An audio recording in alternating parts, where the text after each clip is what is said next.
G'day, DC here, David Carruthers with the Future of Hospitality Daily Tips, which come out of our weekly newsletter, which come out of our monthly briefing. So I'm going to get straight into this. And what I want to talk about today is the way to deal with pricing, which is what we've been focusing on this week. And the element that I want to talk about this week is just the way we communicate from a marketing perspective. So our marketing communications regarding pricing going forward. And what I'm suggesting to you is that for most of you, not all, but most, there'll be a requirement to completely rethink the way you present your venue and what you talk about that is important to your customers, your existing customers, and your potential customers that you want to attract. And I'm suggesting to you that price is going to be price, and particularly value for money are going to be the two key determinants of you being able to retain your customers and attract new ones. Not for all. There'll be people will still come in and pay 3 times what you charge for your spaghetti bolognese dish. I know, because your spaghetti bolognese dish is the best in the world. Now, if that's the case, that your spaghetti bolognese bowl is the best in the world, then you are going to be less price sensitive. However, most people aren't, and I'm talking to the majority, and I'm talking to people who want to start thinking about how they approach their business differently. So let's get stuck into this. Now, why am I talking about this? And I'll tell you why. And I'll just run through these slides very quickly. What we've got is this is the Bank of England's forecast of inflation, which is has been completely inaccurate. Now, these guys for the last decade have been forecasting every 3 months that inflation would be 2 to 3%, and that's generally where it's been. And this is central banks in Australia, in the US, in Canada, in the UK, and in New Zealand, where most of you guys are. And so you're in one of those. Most of you are in, not all, most are in one of those countries I've just named. And the central banks are all the same. They've got their forecasting of inflation completely wrong. Now, I don't want to just, this is an example of one bank that I want to show you how inaccurate they've been over several weeks. And the reason I want to show you this is that they're forecasting that this is going away by the end of next year. So that's what that fall off on all of those graphs says. But what I'm saying to you is they've been so inaccurate in the rise of inflation that I don't believe we can trust, is the word I would use, or listen to, or be guided by the forecast that this is going away anytime soon. I reckon we're in for high inflation for a while. And even if we aren't, it would be better to plan our businesses for that possible scenario than to live the fairy tale that everything's going to be okay tomorrow. So we don't really need to take this too seriously. Okay, so that's the context of one central bank. And then what I want to do is just show you that this isn't a problem of just one country.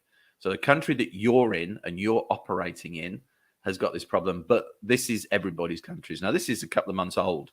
It's the end of June, right? We're now at the end of, we're on the 1st of September. So there's another couple of months past, and this is way inaccurate now because inflation's just gone through the roof everywhere. But what it shows you is the bar shows you the level of inflation, and the circle, the little circle along the bar, shows you only 6 months earlier. That's the level of inflation that the experts in that country thought they were going to be at, right? That's what they were forecasting. And then you can see the reality of the bar. So this is an insane world we're in. We can't control that. But what we can control is our actions, our reactions, our responses particularly strategic responses to the way these things impact us in the external environment. And the more closely we can align our businesses, our business strategies to the external environment and dance with it, this is what I talk about, dancing with the external environment, then the more chance we've got not only of survival, but in actually thriving through this chaos. Because most of our competitors won't be doing this. Most of our competitors are going to be jumping like they're on hot coals. They're not going to know what on earth's going on. And that's the sad fact of life. And if you're aware of what's coming and you take action, and you can tweak that action to dance with the environment that you're operating in, then you're more likely to succeed. Now, the opportunities are going to come as we see. This is just it's a McKinsey chart, and it just shows you some of the external factors that are influencing populations at the moment. On the left, so rising prices is the biggest. That's that biggest bar across the lot. But it sort of shows you there's not much difference really in rising prices between income, which is the 4 bars on the left, and generation, which is the 4 bars on the right. But what you can see is that Gen Z is far less relatively impacted by rising prices than the other generations. And what we've got to be looking for are the opportunities to build our businesses with people who might be less price sensitive, and also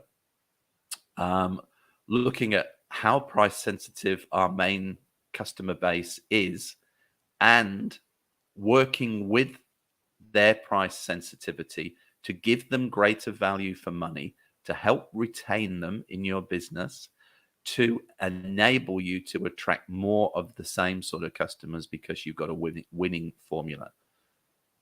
Does that make sense? It's 7 o'clock here in the UK in the morning, and I've really not had enough coffee to comprehend the words that I'm actually uttering. Right, so that's that. Now, what we're going to do is we're going to blast through this. I hope you can all see this. This is let's make it a bit bigger. So this is what I'm gonna use this workflowy chart, this bullet point list for the for most of these daily tips, because it just makes it easier to, let's get rid of that. Makes it easier to go through these things. Okay, so right. So we're talking about marketing communications. We're talking about how we convey the message of what we are. Now, up until now, we've communicated, hopefully, our marketing communications have been focused on what our unique selling proposition is, right? What our unique positioning in the marketplace is, what makes us different from the competitors around us, and the reason that customers should choose us, right? Now, that would be, broadly speaking, the way marketing communications work. Now, some of the big groups out there, the multi-site groups, where you've got marketing managers, you've got marketing directors, you've got chief marketing officers, you've got marketing communications teams. You're probably all over this.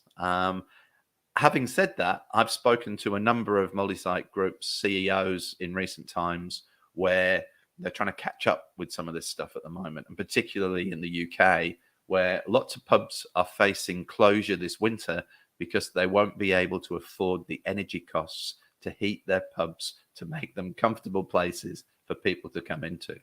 Now, that's not quite where Australia is at the moment, and we're heading into summer in Australia, not winter. But, you know, these trends apply everywhere. These increased cost of living issues are going on everywhere. And there will be some winter in the UK that we're approaching is going to be particularly hard on the hospitality industry.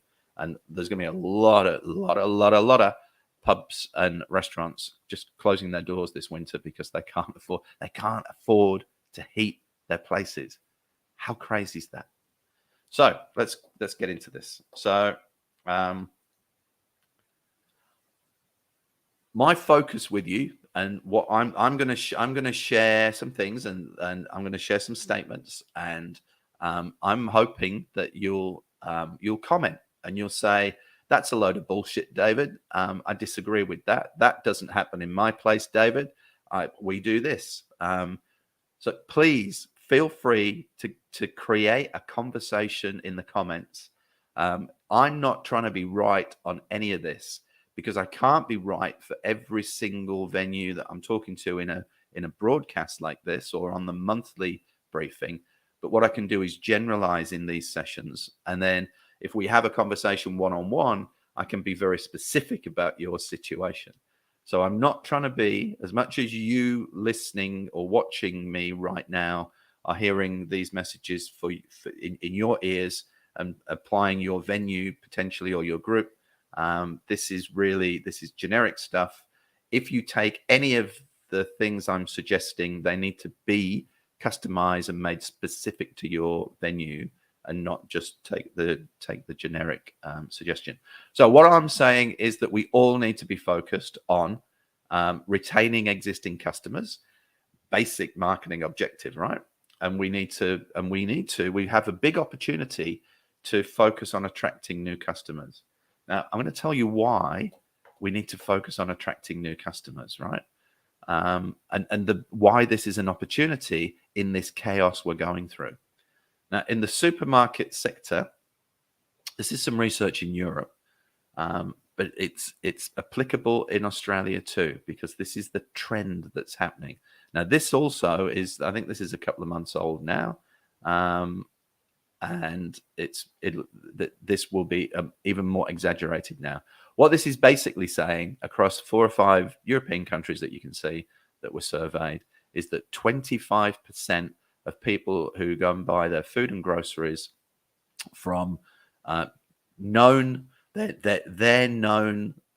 normal branded supermarkets, hypermarkets, specialty grocery stores, and convenience stores, 25% of them have switched just in a 3-month period from their normal place of getting these things to a discounter.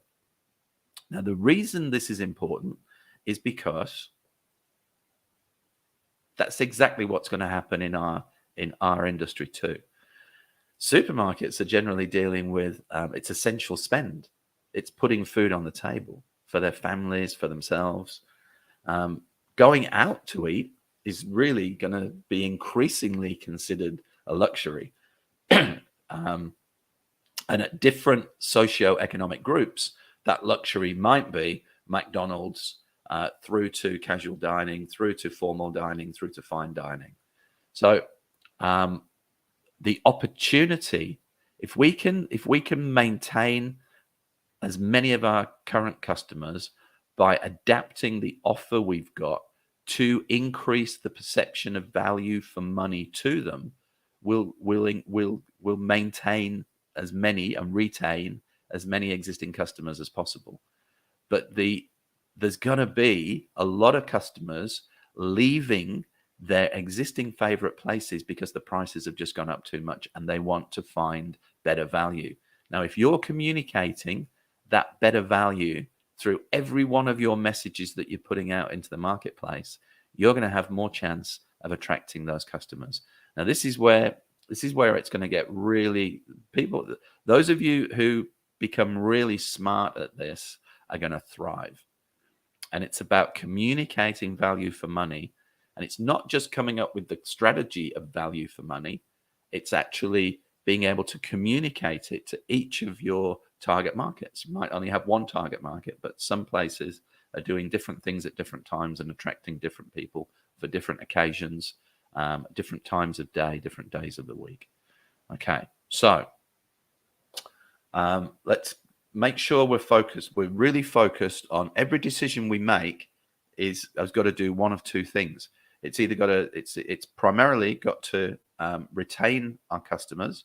The action, the result from taking the action on the decision we've made should be retaining customers or bringing new customers in.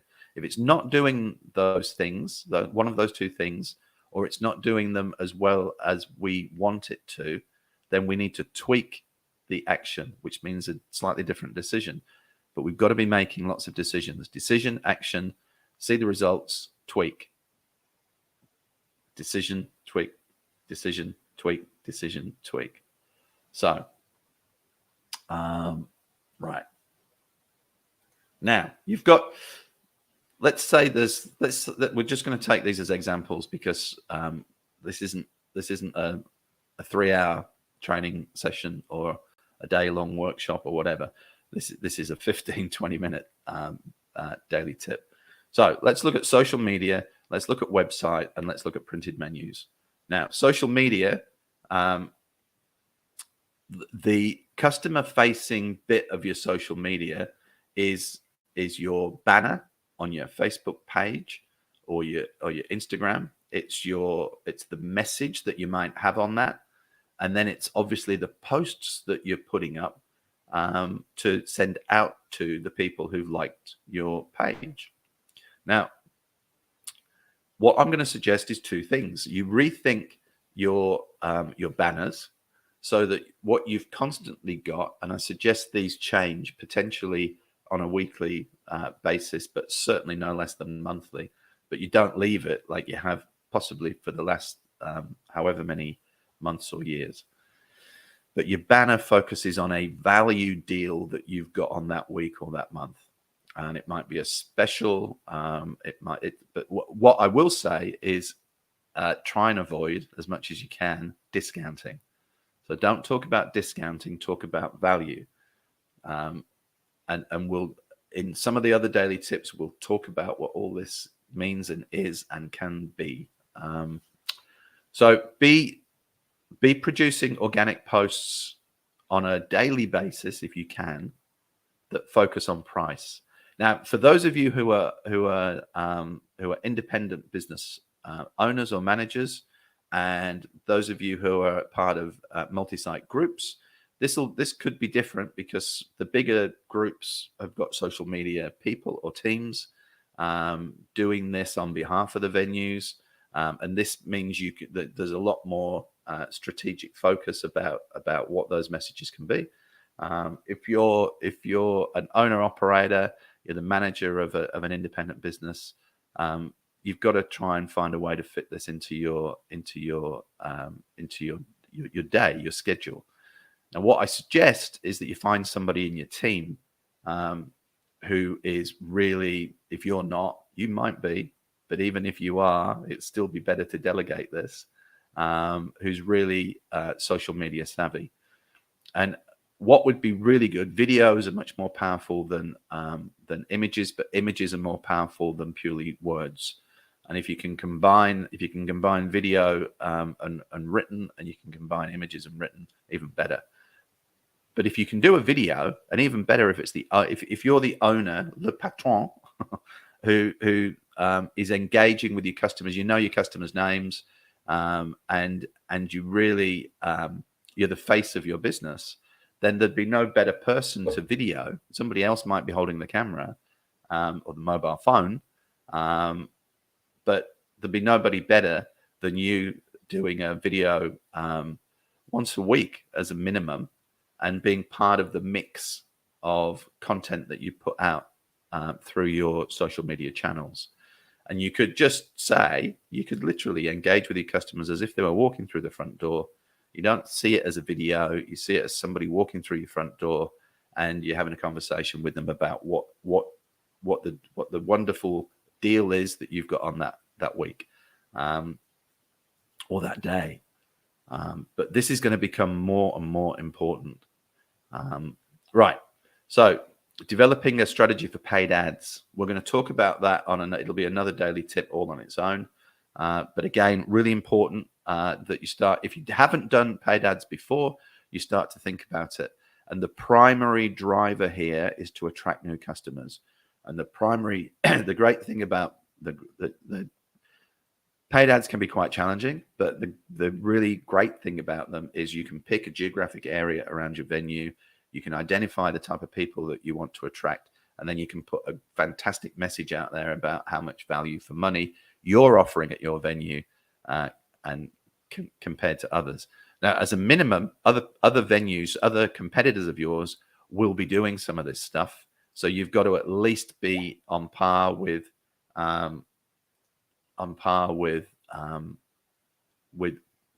with communicating similar messages. But you can be ahead of the game, you can be ahead of the curve, and you can refine what you're doing to be better than others. But you can include deals that people do a call to action for. There's so many opportunities here to attract new customers who are they're leaving their existing venue looking for better value. Right. Okay. Let's look at website. So I'm talking to owners and managers and multi-site groups all the time. And one of the things that keeps coming up at the moment is people unable to update their website. I'm not putting my prices up because it's too expensive to update the website. Well, inflation isn't a 1 week problem. And if you work out the margin you're losing in 1 week on not taking action to update your website menu, then you're not looking at your business. You're not looking at your business from a financial or strategic perspective. So if you can't update your website easy, make it easy. Take the opportunity now to get rid of the website that costs you ridiculous amount of money with the designers every time you want to change a single price. Change it to something where you can either update a PDF menu yourself really easily to update to do an update, or you don't put the prices on the dishes, but you focus on some sort of value for money message. This is going to be really, really important.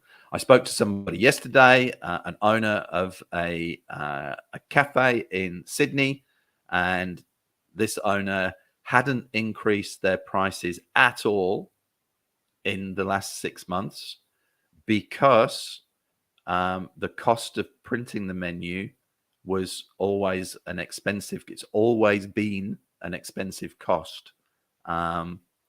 And therefore he wanted to wait a bit longer before he printed a menu so that he didn't have to print another menu for several months, the next 3 or 4 months. Now, the lost margin, this is an opportunity cost issue. The lost margin in trying to save money on printing that menu is just yeah. So we've got to rethink this. All your attention is going to be focused on value for money, because you want to retain your existing customers and avoid them looking for other venues where they might get more value for money elsewhere. And you want to attract people who are leaving their existing venues. So look at this from the perspective, nobody a year ago would have thought for 1 minute that we could have such a staff shortage problem in this industry. Well, imagine that now translating to customers and us having a customer shortage problem, right? This is essentially what's going to happen. And just like the places that offer the best culture and they offer the best working environment and the best conditions and good pay, doesn't have to necessarily be the best pay, but good pay, and they do the right thing with their workforce. They're the people that have got less of an issue about staffing. And we're going to have the same thing with customers.